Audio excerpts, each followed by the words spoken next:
कैसे हो दोस्तों, मैं मोहम्मद नईम शेख। तो मैं बताना चाहता हूँ जस्ट ना मेरी नजरों से टाइम्स ऑफ इंडिया का एक आर्टिकल गुजरा, डेटेड 16 नवंबर सैटरडे 2024, जो ये है और जो आपकी स्क्रीन पे भी, जिसमें बताया गया है कि Uddhav should be ashamed of appeasement politics. Shah, Amit Shah ने फ्राइडे के रोज इतना बड़ा बयान दे दिए। जो रैली हो रही थी इलेक्शन की यवतमाल नागपुर महाराष्ट्र में, उसमें उन्होंने खुले मंच से उद्धव बाला साहब ठाकरे की बेइज्जती की।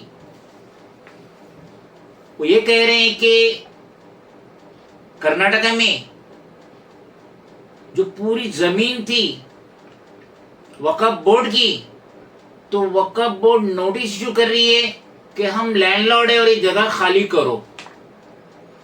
वो ये कह रहे हैं कि जब मंदिर का ओपनिंग था उस टाइम उद्धव बाला साहब ठाकरे उत्तर प्रदेश नहीं आए। वो ये कह रहे हैं कि उद्धव बाला साहब ठाकरे 1000 करोड़ रुपया ग्रांट करते हैं मस्जिद के कयाम के लिए। वो ये कह रहे हैं कि उद्धव बाला साहब ठाकरे को चुल्लू भर पानी में डूबकर मरो, डूब मरो, you should die of shame. वो ये कह रहे हैं कि भले ही उद्धव बाला साहब ठाकरे रहे या शरद पवार रहे या राहुल गांधी रहे, मगर छत्रपति महाराज की जो स्टेट है महाराष्ट्र, उसमें माइनॉरिटी को कोई भी रिजर्वेशन नहीं मिलेगा। तो कहने का मकसद है कि अक्सर और बेशतर मैं बीबीसी हिंदी जो न्यूज़ आती है मैं उसे बहुत गौर से देखता हूँ, और उसके बाद ललन टॉप का जो तारीखी प्रोग्राम आता है मैं बड़े गौर से देखता हूँ, जिसमें वो बताते हैं कि सो एंड सो ईयर में 200, 500, 1000 साल पहले जो गुजरे हैं, चाहे वो डिक्टेटर था, चाहे वो नेक इंसान थे, चाहे वो पॉलिटिशियन था, तो उनकी जो बुक्स एक्सपर्ट्स लिखते हैं और उसमें बयान करते कि सो एंड सो टाइम पे सो एंड सो ने ये कहा। तो मैं ये सोच में डूब गया कि अमित शाह की जब हिस्ट्री लिखी जाएंगी तो उसमें क्या लिखा जाएगा कि यवतमाल की इलेक्शन रैली में, महाराष्ट्र विधानसभा की इलेक्शन रैली में अमित शाह ने देश के यूनियन होम मिनिस्टर ने उद्धव बाला साहब ठाकरे को कहा चुल्लू भर पानी में डूब मरो। उन्होंने ओपन चैलेंज किए कि ये छत्रपति महाराज की जो स्टेट है महाराष्ट्र, यहाँ पे माइनॉरिटी को कोई भी रिजर्वेशन नहीं मिलेगा। अब अगर कोई लैंडलॉर्ड है और उसकी लैंड पे अगर इलीगल कंस्ट्रक्शन है या ऑक्यूपायर है, तो यकीनन वो सहारा लेगा कोर्ट का, डिपार्टमेंट का, कि इन्हें खाली करो, मैं इसका मालिक हूं और ये मुझे मिलना चाहिए। अगर वक्फ बोर्ड ने उनकी मालकाना प्रॉपर्टी पे कर्नाटक में अगर इलीगल कब्जा हुआ है तो कहेंगे ना इन्हें हटाओ, इन्हें साफ करो। मगर अमित शाह कह रहे कि मोदी अमेंडमेंट लाएगा वक्फ बोर्ड में।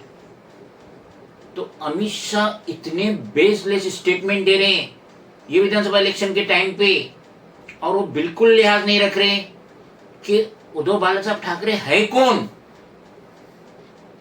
ये महाराष्ट्र के सुप्रीमो बाला साहब ठाकरे की संतान है, लड़का है नस्ल से, और आज पूरे महाराष्ट्र में रिस्पेक्ट है, उद्धव बाला साहब ठाकरे की रिस्पेक्ट है। और वहां अमित शाह कह रहे हैं कि इन्हें चुल्लू भर पानी में डूब मरो, उद्धव बाला साहब ठाकरे को कह रहे हैं। तो जब अमित शाह की हिस्ट्री लिखी जाएंगी तो ये सब उसमें रिकॉर्ड होगा, कब कहे, किसने कहे, कैसे कहे, किसके सामने कहे, क्यों कहे, तो कितनी बेइज्जती होंगी। यानी कि हर बयान जब न्यूज़पेपर में आया तो ये तो हिस्ट्री हो गई। फ्राइडे के दिन बोले 15 नवंबर को, 16 को ये पब्लिश हो गई, हिस्ट्री हो गई। इसी को हिस्ट्री कहते हैं। अब दिन गुजरते रहेगा, ये रिकॉर्ड में चला गया, जो बोल दिए बोल दिए। कल अमित शाह को अगर उद्धव बाला साहब ठाकरे की जरूरत पड़ी तो अमित शाह कहते हैं कि शिवसेना जो है वो एकनाथ शिंदे की है। अब यूबीटी जो है ना, खाली वो उद्धव बाला साहब ठाकरे की सेना है, शिवसेना नहीं है। यानी क्या क्या अनाप शनाप वो बकते जा रहे महाराष्ट्र में आके। और कल अगर इनको जरूरत पड़ी शरद पवार की या उद्धव बाला साहब ठाकरे की, तो तब तो जाके हाथ मिला लेंगे। तो ये हिस्ट्री क्या होंगी, इसे कैसे मिटाएंगे, इसे क्या कहेंगे कि मैं गलती से बोल दिया, सॉरी। और अमित शाह की तो अक्सर आदत है, वो पिछले टाइम भी कहे ना, वो तो चुनावी मुहावरे होते, 15 लाख रुपए हर एक के अकाउंट में, जब मोदी ने कहा था 2014 में। तो कहने का मकसद ये है कि इतना बड़ा आर्टिकल पढ़ के मुझे तो बड़ा अफसोस हुआ, जिस तरीके से बेसलेस बेबुनियाद बातें की। ये अमित शाह को तो ये कहना चाहिए था कि हम जो पिछले 2.5 सालों से हुकूमत चला रहे महाराष्ट्र में, हमने ये किए वो किए वो किए, वो ना कहते हुए अपने कारनामे जो उन्होंने किए, जो अच्छे अच्छे काम किए, वो ना गिनवाते हुए ये उद्धव बाला साहब ठाकरे पे डायरेक्ट कीचड़ उछाल रहे हैं, जो कि बहुत ही गलत है।